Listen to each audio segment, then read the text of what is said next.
Hi, my name is Jacob Garcia. I'm going to be reading Jasper, Clark, Roland, and the Tramp for you today. Right now I'd like to start off with Jasper. Isn't it so amazing seeing the way God's been working at the mission? It was all because of your singing, Rachel. Your voice is so beautiful. How could anyone not be drawn to God? You know, your voice isn't the only thing that's beautiful, Rachel. Everything about you is beautiful. Why should I hide it anymore? Rachel, you know in my book, I base the hero and his lady on us. The feelings he had for her are the same as those that I have for you. I love you with every fiber of my being. How could you be thinking of that? What do you mean? Rachel, don't you love me? No. At one time I thought I did, but you shouldn't have said anything. Not after what God did at the mission. Rachel, someday when I'm more worthy, perhaps? Right now I'd like to read Clark for you. Hey, boss, here's a story on the rally at the resort yesterday. It all goes in, right? Yes. Wait a second, Clark. Let me see that. We won't run this. I'm sorry, but did you just say that we're not running the rally story? That's right. May I ask why not? I've made a pledge not to do anything for a whole year without first asking myself, what would Jesus do? You're joking! Right? Clark, I know we go to different churches, but do you think Jesus would print this story if he was the editor of a newspaper? What's wrong with running the story? It's a political rally. True, but the star politician has a lifestyle that's, shall we say, less than moral. Wait a second there. Mr. Norman, just because we're telling people about the rally doesn't mean we're endorsing the guy. You mean to tell me there's no bias here? Hey, I didn't write the story. When people read about this, they're going to think we do endorse what he stands for. I cannot, in clear conscience, allow that. But people are going to expect that at least some mention of the rally. It was the biggest event of the day. We start being choosy in what to report, people are going to start getting their news somewhere else. Clark, I'm the owner of this paper, and I intend on keeping my pledge, no matter what it may cost me. I believe the Lord will honor that commitment. If it's his will that the paper fails, so be it. The rally stays out, and that's final. Fine. And now I'd like to read Roland for you.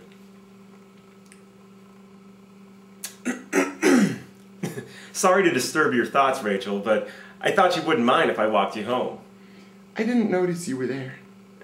You know, I wouldn't mind it if you noticed me a bit more. Do you ever think of me? Yes. Quite often, actually. Really? Are you thinking of me now? Well, in a matter of fact, yes. And? Do you want the truth? Of course. I was thinking that I wished you were somewhere else. Oh, Rachel, what's with the cold shoulder? You used to have a crush on me. Well, sort of. Maybe. Did I? We got along fine when we were kids, Roland, but I guess things changed as we got older. How's your story coming along, Jasper? It's coming. I get a little further along with it. Would you like to critique it for me? I'd like that. Come over any time. All right, I'll see you later then. Bye, Jasper. I wish I was Jasper Chase. I might stand a chance then. Rachel, I've got to say this sometime. You know how I feel about you. I've loved you for as long as I can remember. Me and how many other girls? Rachel, I've never loved anyone but you. I could make you so happy. Don't be getting all high and mighty with me. You're not a celebrity yet. That's not it. There's no use in you asking me, Roland. Well, can I talk to your old man for permission since, you know, he's been dead for, what, 5 years now? I didn't mean that. Well, maybe if I could, you know, get a little more time, I could... No. Rachel Winslow, I'm asking you to marry me. Please, say yes. No. Why not? Because I don't and can't love you, Roland. Why not? Just say it. You can't hurt me any more than what you already have. Because you have no purpose in life, Roland. All you do is party and waste all the money your parents left you. I didn't think I was that bad. At least I know your reason. And now I'd like to read the tramp for you.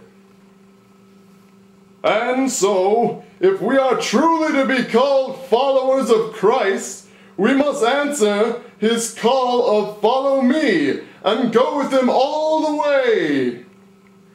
Excuse me, Pastor, but I was wondering if it'd be all right for me to say a few words here at the end of service.